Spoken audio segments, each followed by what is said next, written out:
Ladies and gentlemen, good morning. First of all, thank you for the introduction and thanks for the scientific committee for the opportunity to present my work.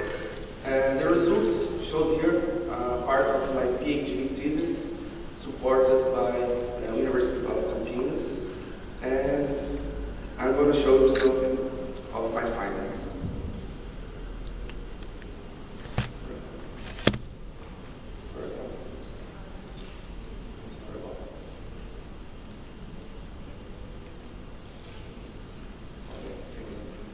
According to the Brazilian Minister of Health, the last report dated September 2009, from 1999 to 2009, we have more than 6,000 foodborne diseases outbreaks related in Brazil. Among these cases, 20.5% are related to Staphylococcal species. But we believe that this number could be much higher due to the sub-notification problem we have in Brazil. And the high incidence of cases are related to children 0-4 age. As we can see in this graph, despite the higher numbers of absolute numbers of the patients in adult population, the higher incidence is among the children. Well, in a common childcare kitchen, we have several sources of contamination. We can see one of the sources, just like the environment itself, or the cross-contamination, or the utensils used for prepare the meals, and also the equipment used for prepare the meals. All the sources we can imply to the lack of hygiene of the cooks and the staff from the kitchens. Well, so the objectives of our work was to track and to quantify the Staphylococcal species in childcare kitchens in Campinas, São Paulo, Brazil, and to identify the potential introducing producers. For this purpose, we sampled 6 possible sources of contamination in 4 CCKs, 2 visits each, in a total of 48 points sampled. The points sampled were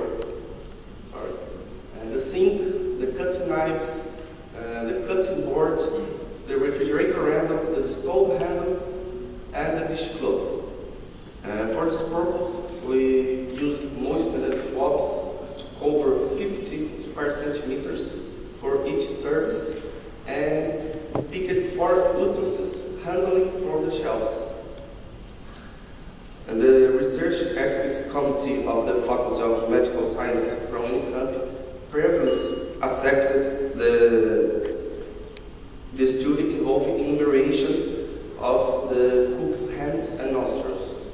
And we also sampled cooked foods ready to serve to the children.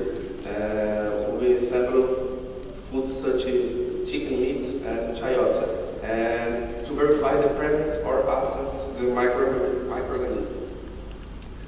So for the enumerations were made in part, supplemented with 5% of egg yolk solution and 1% potassium chloride. And for the enrichment for the food samples, we used 10 grams of cooked food samples and brain heart infusion added with 7.5% of sodium chloride. All plates and all the tubes were incubed for 48 hours at 37 degrees. After that, we have chosen 5 columns per plate and then submitted them to the characteristics genus tests, such as gram reaction, catalase, and isostafina resistance.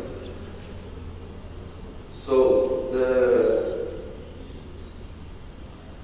the typical Staphylococcal isolates were submitted to the phenotypical profile using our staff, and then we used the mini vidas to verify, to evaluate the production of enterotoxins. And unfortunately, we have found contamination in all spots analyzed. So we have contamination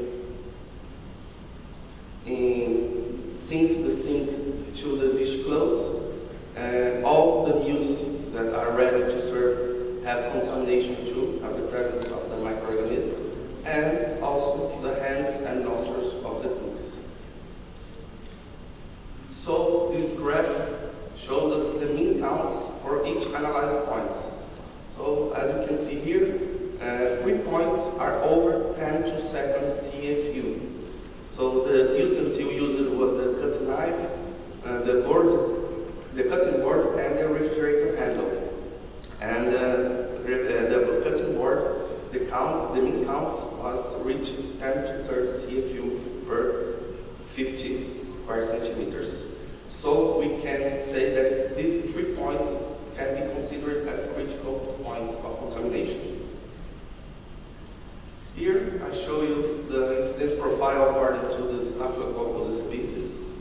So as you can see, 50% of the isolates are no potassium enterotoxin producers, so S. aureus and S. epidermidis. Here we can, that's a possible sequence of the contamination of the microorganism. So we hear the Staphylococcal species present in our nostrils and hands, and then the Staphylococcus pass into the refrigerator handles, or to the cutting knives, and then to the cutting boards, and then finally to the mill. An alternative way for the contamination is from the refrigerator direct to the mill. But it's just a possible sequence of contamination. Well, as results, despite the mean counts are higher in cutting board, we found our highest count in a single point was at a cutting knife. That's 4.8 times 10 to the 3rd CFU per knife. And more recent counts, not shown in the abstract, we found counts up to 10 to the 4th CFU per 50 square centimeters in a refrigerator handle. And most important, 13% of the identified species were confirmed as enterotoxin producers. So, this is concerning for us because the contamination level since 10 to 30, this microorganism is capable to produce his enterotoxin in foods.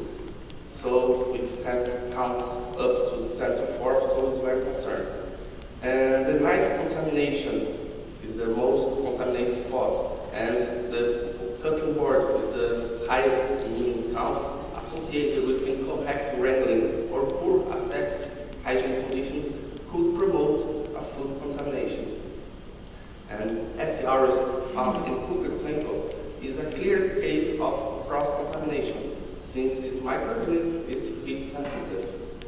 And we need to remember that we are handling with children. That's considered a special population, more susceptible to foodborne disease. But, ladies and gentlemen, this is just the top of the iceberg. Our researches will continue to other childcare centers and restaurants as well in Campinas.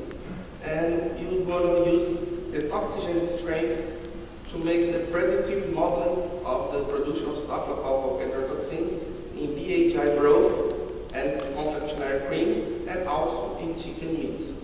We're going to modulate functions as temperature, pH, and water activity. Well, I would like to thank all my staff, my microbial toxins lab from Unicamp, especially Dr. José Luis, my advisor, the lab term staff, childcare centers staff, and the health and education secretaries from Campinas, and Brazilian financial agencies. With their contribution as researchers, as science and citizens, we hope to bring more support to our public institutions in Brazil. But above all, we need to bring more support for our children. Thank you very much for your attention.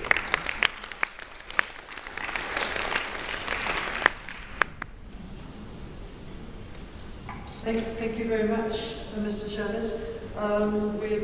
You had your 10 minutes. Thank you very much for keeping to time, and a very interesting talk.